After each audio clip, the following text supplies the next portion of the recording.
ورحمۃ اللہ وبرکاتہ. الحمد للہ وحدہ والصلاة والسلام علی نبی بعدہ. اعوذ باللہ من الشیطان الرجیم. بسم اللہ الرحمن الرحیم. لقد کان لکم فی رسول اللہ اسوۃ حسنہ. محترم حضرات، یہ سیرت رسول اکرم صلی اللہ علیہ وسلم کا سلسلے وار پروگرام چل رہا ہے اور آج اس کا 55واں درس ہے، 55.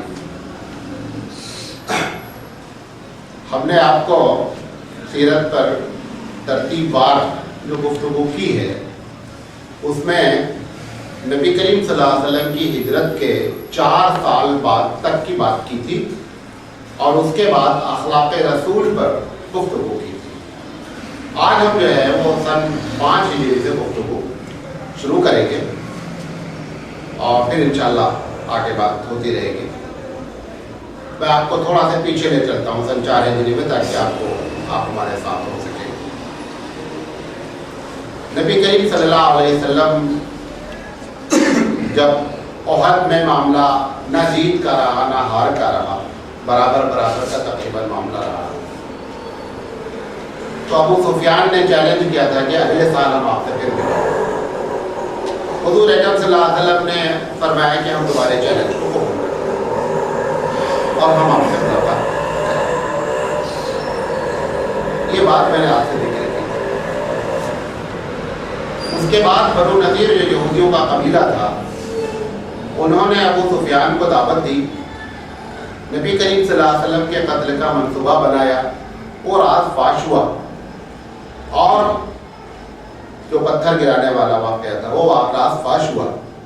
اس کے بعد نبی کریم صلی اللہ علیہ وسلم نے بنو نذیر سے جنگ کی اور بنو نذیر کو، جو یہودیوں کا تو بڑا قبیلہ تھا، وہ شکست کھا گئے اور شکست کھانے کے بعد انہوں نے قلعہ بند کر لیا. اس کے بعد پھر کھولا. نبی کریم صلی اللہ علیہ وسلم کے پاس سارے لوگ سرنڈر ہو گئے. آپ نے کہا کہ آپ کو اس علاقے میں رہنے کی اجازت نہیں ہے، اسلحہ چھوڑ کر کے بقیہ جتنی چیز تم لے جانا چاہتے ہو لے جاؤ، لیکن اسلحہ سارا چھوڑ کر جاؤ. یہ بنو نذیر یہاں سے چلے گئے. یہاں تک میں نے بات آپ سے کی ہے. یہ بنو نذیر جب اس علاقے سے چلے گئے تو بڑی لاجیکل بات ہوئی کہ انہوں نے کانٹیکٹ کیا قریش سے. اب ہم آپ کو لنک کر رہے ہیں سر 5 ہجری کا. انہوں نے قریش سے تعلقات پیدا شروع کیے اور اس بات کی کوشش کی کہ دیکھو حقیقت میں اسلام تمہارا بھی دشمن ہے اور ہمارا بھی دشمن ہے، لہذا اب نبی کریم صلی اللہ علیہ وسلم سے ایک آدمی اگر جو ہے وہ ہاتھ ملائے گا تو جیت نہیں سکتا. یہ حالات ایسے بتا رہے ہیں، لہذا مل کر کے معاملے کو جو ہے وہ اسلام کو ختم کرنے کی سازش رچی گئی. جو چھوٹے چھوٹے قبیلے تھے جو ابھی بھی اسلام کے خلاف تھے، ان لوگوں سے بھی قریش نے اور یہودیوں نے مل کر کے تعلقات پیدا کیے. علامہ سید سلیمان ندوی رحمۃ اللہ علیہ لکھتے ہیں کہ چھوٹے چھوٹے قبیلوں نے مدینے پر کبھی حملہ کرنے کی تیاری کی، کبھی جو ہے وہ راستے میں چلتے ہوئے مسلمان 2-4 لوگ مل گئے، ان پر اس قسم سے واقعات ہونا شروع ہوئے. نبی کریم صلی اللہ علیہ وسلم کا CID ڈپارٹمنٹ پوری طریقے سے ایک دم ایکٹیو تھا اور وہ پوری خبر رکھ رہا تھا کہ علاقے میں کیا ہو رہا ہے.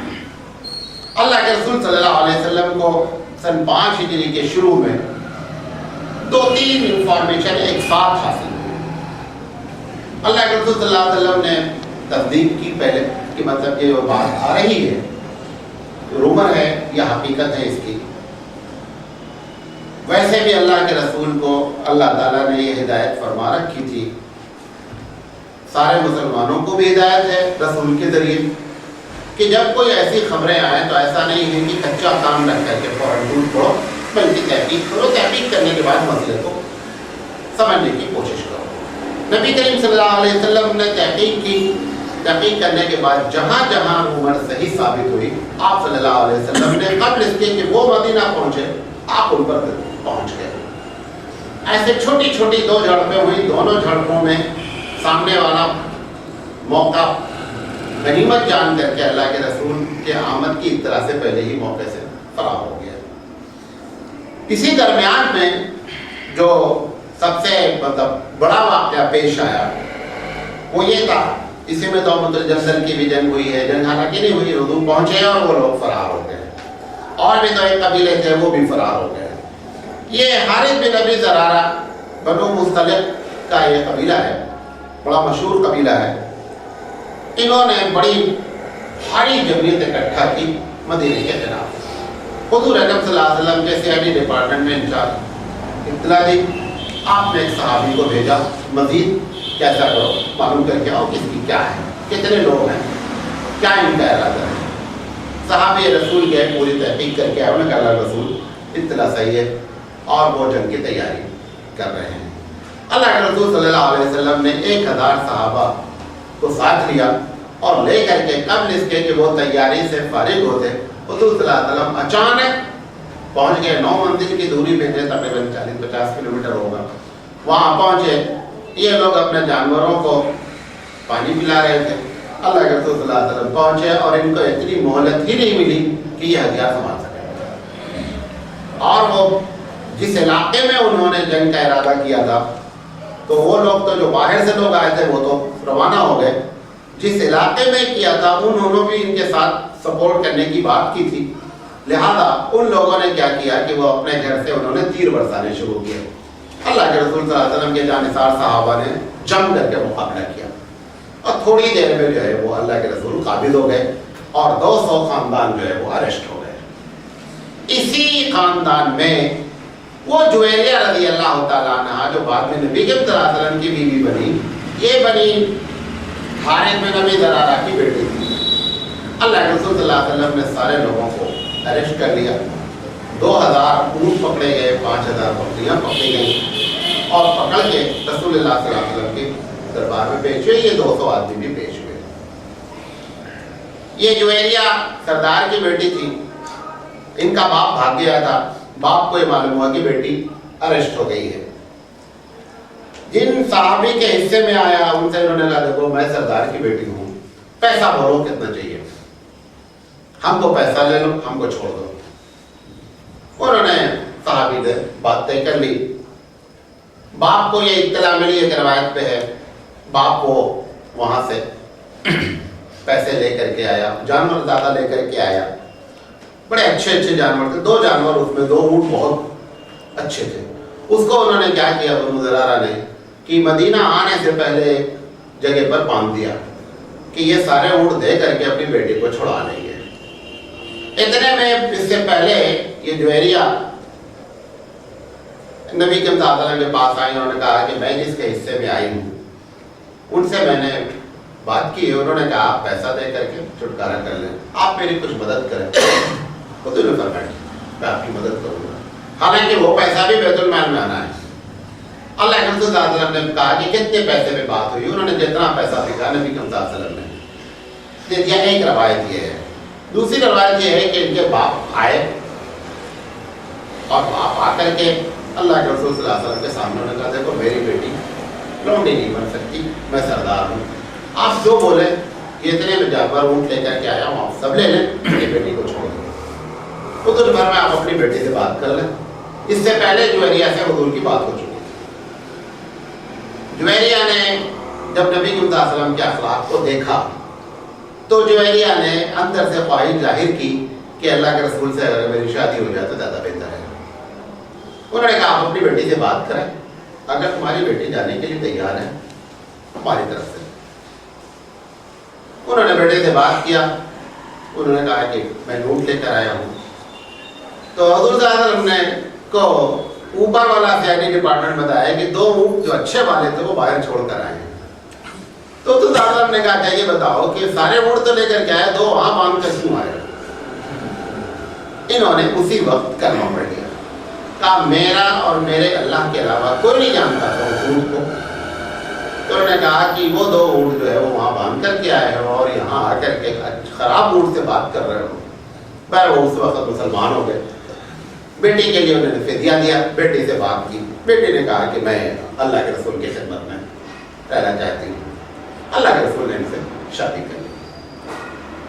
جیسے ہی شادی کی، اب بقیہ 200 خاندان بھی باقاعدہ قیدی بنے ہوئے ہیں، تو صحابہ نے کہا کہ جب حضور کی وہ بیوی بن گئی ہیں تو ان کے خاندان والوں کو غلام بنانا یہ اچھی بات نہیں ہے.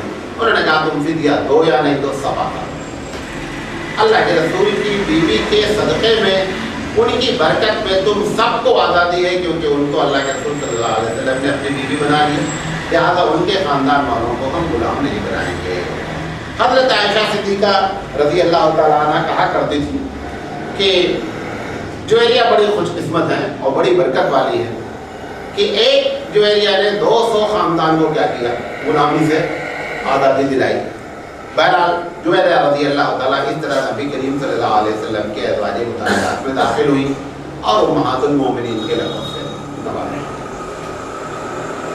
اس جنگ میں 2 خطرناک واقعات پیش آئے. آج ہم ایک بیان کریں گے اور انشاءاللہ زندگی رہی تو کل ہم جو ہے وہ دوسرا بیان کریں گے. جنگ تو ہوئی نہیں, مختصر جنگ ہوئی, 10 آدمی ان کے مارے گئے, مسلمان کوئی شہید نہیں ہوا. وہاں سے نبی کریم صلی اللہ علیہ وسلم نے ارادہ کیا مدینہ آنے کا. ایک چشمے پہ, پانی پہ, کسی بات پہ مسلم آرمی میں لڑائی ہو گئی. مہاجر اور انصار میں آپس میں کسی بات پر لڑائی ہو گئی.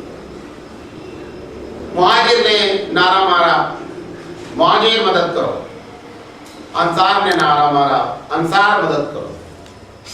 اللہ کے رسول صلی اللہ علیہ وسلم اپنے خیمے میں تھے, ان کے کان میں یہ آواز آئی تو آپ نے فرمایا کہ بڑی بدبودار آواز ہے.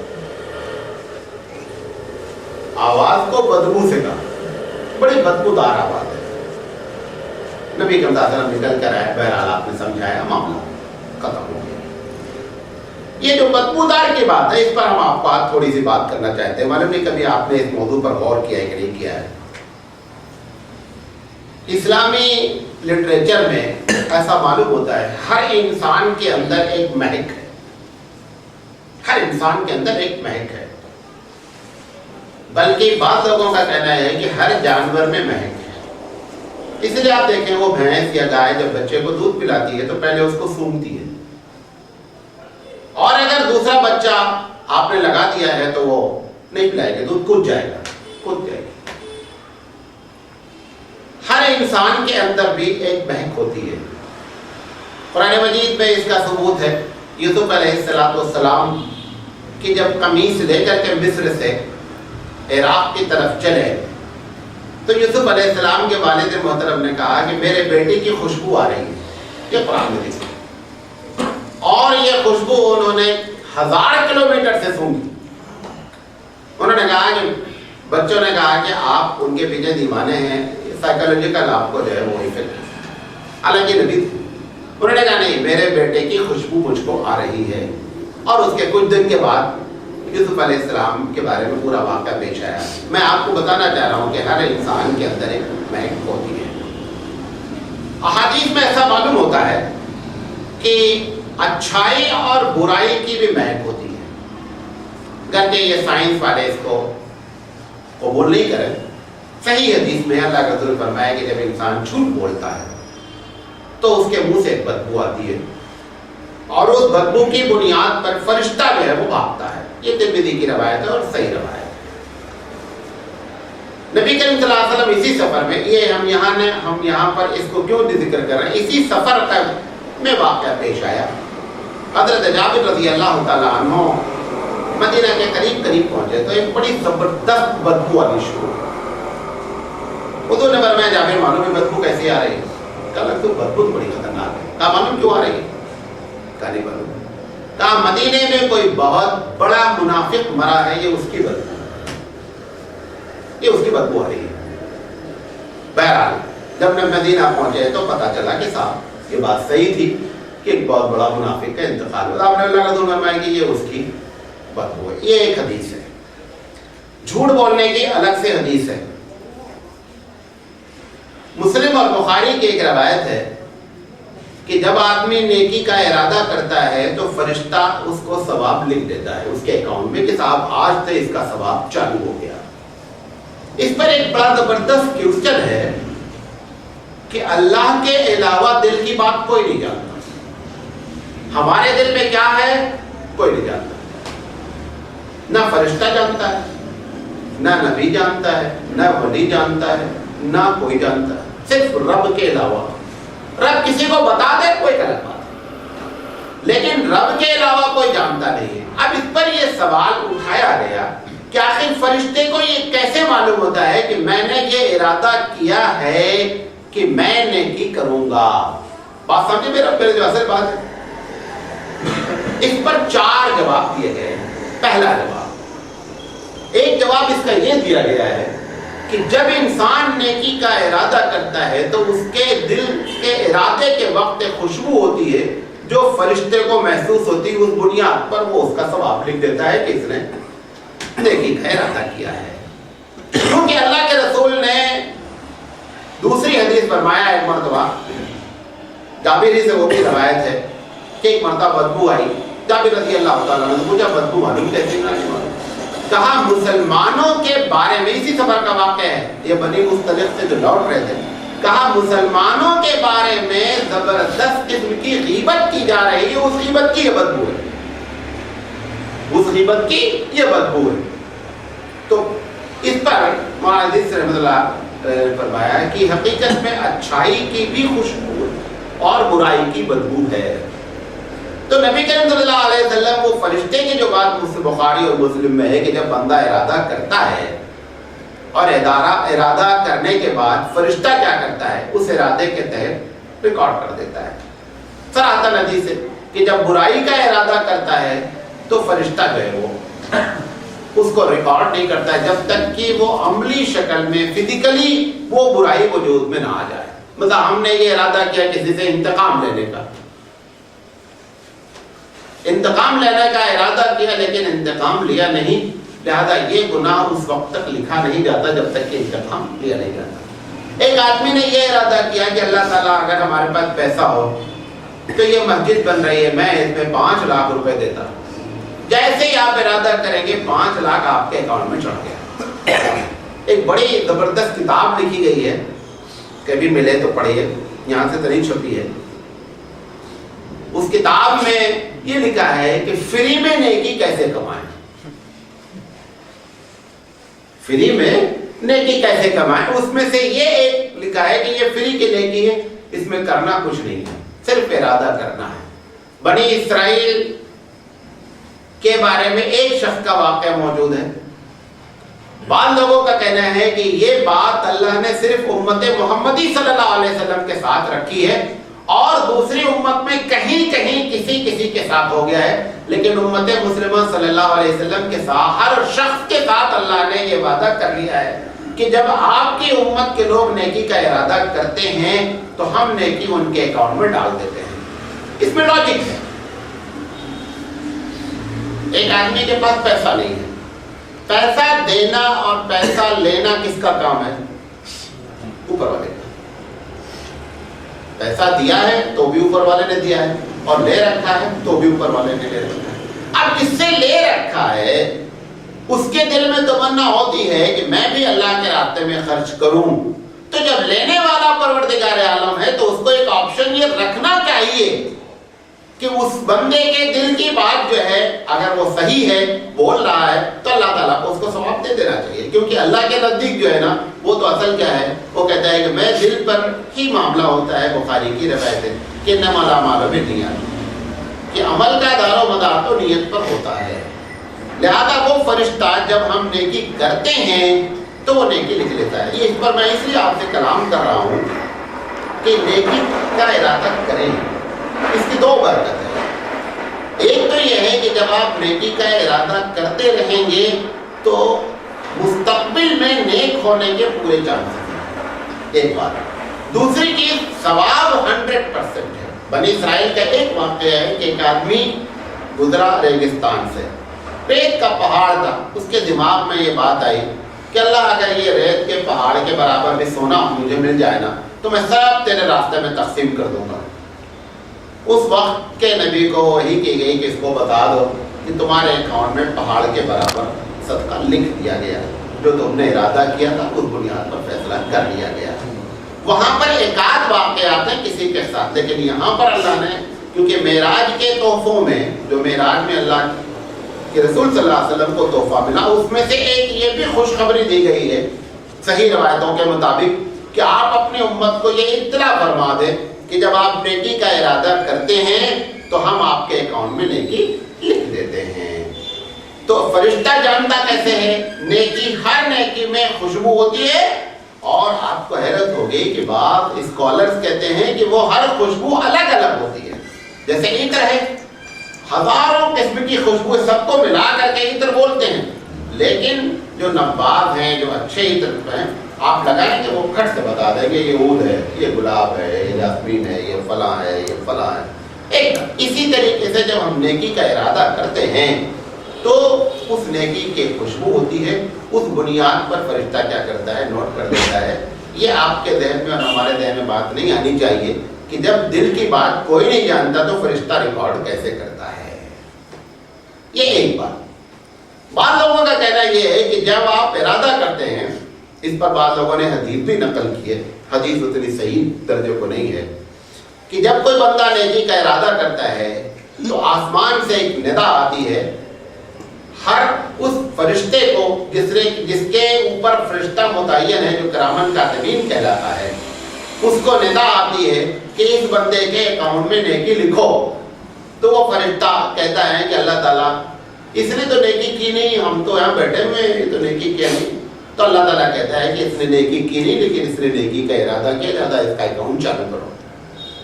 یہ دوسری وجہ ہے، بعضوں کا کہنا ہے کہ فرشتوں کو یہاں سے معلوم ہوتا ہے کہ صاحب یہ نیکی آئی ہے۔ ایک حدیث شیخ عبد الوہاب شیرانی رحمۃ اللہ علیہ نے نقل کی ہے، حدیث وہ بھی صحیح اتنی نہیں ہے، بہرحال نقل کی ہے انہوں نے ترجیح میں، کہ جب انسان مرنے والا ہوتا ہے تو کرامن کاتبین اس کو نظر آتے ہیں، اور نظر آنے کے بعد اس سے کہتے ہیں کہ تمہارا ہم کو پارٹنر بنایا گیا تھا، بڑی اچھی زندگی گزری تمہارے ساتھ، تم کتنی مرتبہ مجھ کو اچھی اچھی محفل میں لے گئے، مجھے بڑا اچھا لگا، اور جب جب تم نے نیکی کی تب تک بڑی اچھی اچھی خوشبو ہم کو آتی رہی۔ وہاں سے بھی یہ لنک کیا گیا ہے کہ جب نیکی کرتا ہے بندہ تو خوشبو آتی ہے۔ دوسرے بارے میں لکھا ہوا ہے، اسی علامہ شیرانی نے لکھا ہے کہ جب بندہ برائی کرتا رہتا ہے تو جب وہ مرنے کا وقت ہوتا ہے تو کرامن کاتبین آ کر کے کہتے ہیں کہ تیرا مجھے پارٹنر بنایا گیا، چھٹکارا ملا بڑا اچھا، تو مجھے ایسی ایسی محفلوں میں لے گیا کہ میں کان پکڑ لیا، لیکن میں مجبور تھا کیونکہ میں ریکارڈر تھا، مجھے ریکارڈ کرنا تھا، حالانکہ ان محفلوں سے مجھے کوئی تعلق نہیں تھا۔ مجھے سخت تکلیف ہوئی جب تو ایسی محفلوں میں مجھے لے کر کے گیا، اور جب جب تو نے برائی کی تو میری ناک سڑ گئی، ایسی بدبو آتی رہی۔ اس حدیث کی بنیاد پر علامہ شیرانی نے نقل کی، اس کی بنیاد پر بھی یہ بات کہی جاتی ہے کہ یہ جو ہے وہ خوشبو اور بدبو اچھائی اور برائی کے اعمال پر مرتب ہوتی رہتی ہے۔ لہذا کرامن کاتبین تو حق ہیں، ان کو ایسی جگہ نہیں لے جاؤ کہ ان کو تکلیف پہنچے۔ اب یہاں آپ بیٹھے ہیں، ان کو بہت اچھا لگ رہا ہے، بندہ صحیح بیٹھا ہوا ہے، جب ہم غلط جگہ پہنچتے ہیں خود بھی جاتے ہیں، ان کو بھی لے جاتے ہیں، لہذا ان کو بڑی تکلیف ہوتی ہے، تو اچھی محفلیں اٹینڈ کرنے کی کوشش کریں۔ دوسری چیز اس میں جو واقعہ پیش آیا، میں نے کہا دو واقعات پیش آئے۔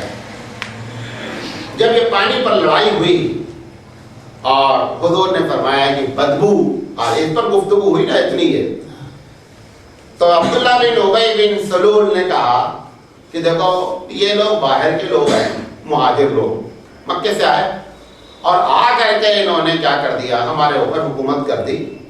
آج ایسا کیا جائے گا کہ مدینہ پہنچنے کے بعد عزت والا ذلت والے کو مدینے سے باہر کر دے گا۔ یہ اس نے نعرہ مارا۔ کون؟ عبداللہ بن ابی بن سلول۔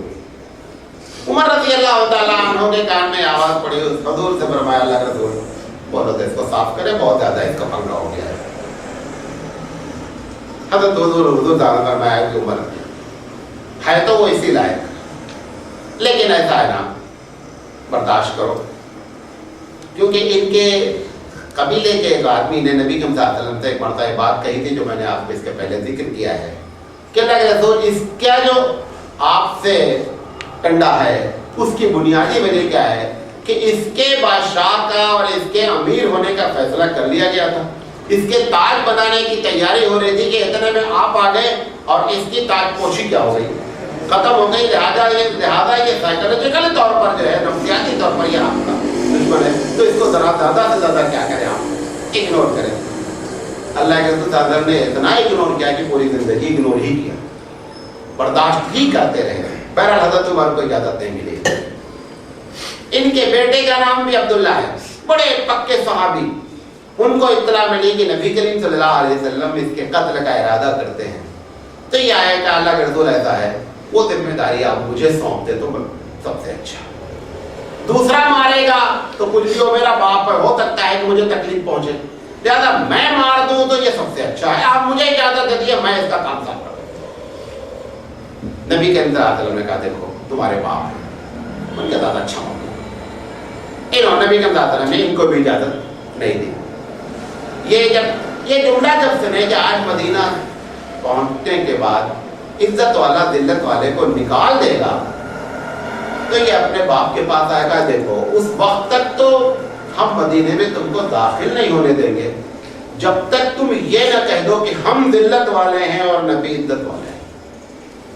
تم نے جو نبی کو ذلت والا کہا اور اپنے آپ کو عزت والا کہا ہے، جب تک یہ نہیں اقرار کرو گے مدینے میں تمہارا داخلہ نہیں ہے. مجبور ہو گئے عبداللہ بن ابی بن سلول اپنے بیٹے کے سامنے، اور انہوں نے یہ اقرار کیا میں ذلت والا ہوں، اب مدینے میں داخل ہوں. یہ تم نے جو بات کہی تھی نا، یہ بات بہت بری ہے. بہرحال عبداللہ بن ابی بن سلول نے اس پوری حرکت اس میں فائدہ اٹھایا. بہرحال نبی کریم صلی اللہ علیہ وسلم نے ان کو بہت برداشت کیا، اور آخر وقت میں نبی کریم صلی اللہ علیہ وسلم ان کے بارے میں، عبداللہ بن ابی بن سلول کے بارے میں جو میں نے کہا کہ پوری زندگی آپ ان کو ڈھوتے ہیں، انہی کا واقعہ ہے کہ جب ان کا انتقال ہوا تو ان کے صاحبزادے نے حضور سے آ کر کے کہا کہ آپ اپنی قمیص دے دیں اور میں ان کی کفن میں لگا دوں. نبی کریم صلی اللہ علیہ وسلم نے کہا ٹھیک ہے لے جاؤ، اگر تم یہ سمجھتے ہو کہ میری قمیص اس کو عذاب سے بچا سکتی ہے، ہماری وجہ سے اگر کوئی عذاب سے بچ جاتا ہے تو ٹھیک ہے لے جاؤ بچاؤ. وہ قمیص اتار کر کے انہوں نے دی. بعض لوگوں کا کہنا ہے کہ ایک مرتبہ عبداللہ بن ابی بن سلول نے نبی کریم صلی اللہ علیہ وسلم کے خاندان کے ایک شخص کو قمیص دی تھی، غالباً حضرت عباس رضی اللہ تعالیٰ عنہ. حضور نے اس احسان کا بدلہ چکایا کہ تم نے اس وقت دی تھی، ہم اپنی قمیص دے دیں. بہرحال قمیص دینے سے کوئی فائدہ نہیں ہوا. جو لوگ قبروں میں تبرک کے طور پہ کوئی چیز رکھ دیتے ہیں، بندہ نیک رہا تو تبرک سونے پر سہاگا ہے. بندہ اگر نیک نہیں رہا تو کوئی تبرک کام نہیں آتا. یہ جو ہم قبروں میں بات لوگ لکھ بات اب تو بھی چلتا نا، لکھ کے دیتے ہیں کہ صاحب یہ آدمی بہت اچھا ہے، کیونکہ اللہ کا تو معلوم نہیں جب تک تمہیں بتائیں گے نہیں. میں جب آدمی لکھتا ہے اللہ میں گواہی دیتا ہوں انہیں بہت نیک ہے، اور سب جھوٹ. سب سے بڑی بات اس کے بارے میں سارا جھوٹ لکھتے، دو آدمی اس میں گواہ بنتے باقاعدہ، یہاں آپ میں گواہی دیتا ہوں یہ بڑا نیک ہے. تو اللہ کو بتانے کی ضرورت نہیں ہے، وہ کوئی چیز کام نہیں آتی. کام اگر آنا ہوتا برے آدمی کے ساتھ تو اللہ کے رسول کی قمیص سب سے پہلے کام آ جاتی. اگر اللہ کے رسول صلی اللہ علیہ وسلم کی قمیص بھی جو ہے وہ برے کے ساتھ کام نہیں آ سکی تو بقیہ کوئی تبرک کام نہیں آ سکتا. ہاں نیک ہو اور کوئی تبرک کی ایسی بات ویسے سنت سے وہ بھی ثابت نہیں ہے، لیکن حضور نے جو کہ قمیص دی ہے بطور تبرک کے، لہذا اگر ایسی کوئی چیز ہو جائے اور بندہ نیک ہو تو چانسز ہے کہ کچھ اس سے اثرات مرتب ہو جائیں، بقیہ کوئی چیز نہیں ہوتی ہے. 30 منٹ بات ہو گئی آج یہ، کیونکہ میں اگر دوسرا واقعہ شروع کروں گا تو وہ کافی لمبا ہے. تو دوسرا جو واقعہ ہے اس کے بارے میں تھوڑی سی بات کر دیتے ہیں. حضرت اسی سفر میں حضرت عائشہ صدیقہ رضی اللہ تعالیٰ عنہ پر الزام لگایا گیا ہے. انشاءاللہ ہم اس پر تفصیلی گفتگو کریں گے الزام کیوں لگایا گیا، حضرت عائشہ صدیقہ رضی اللہ تعالیٰ عنہ پر کیا ایفیکٹ ہوا. نبی کریم صلی اللہ علیہ وسلم نے اس پورے واقعات میں اپنی شخصیت کو کس طریقے سے حضرت عائشہ کے سامنے پیش کیا اور پروردگار عالم نے حضرت عائشہ کے بارے میں کیا فیصلہ فرمایا، اس پر ہم گفتگو کریں گے. اللہ تعالیٰ سے دعا ہے کہ اللہ تعالیٰ کہنے سے زیادہ عمل کرنے کے توفیق عطا فرمایا. باخر دعوانا ان الحمدللہ رب العالمین. سبحان اللہ و بحمدہ، سبحانک اللہم و بحمدک، اشہد ان لا الہ الا انت، استغفرک و اتوب الیک.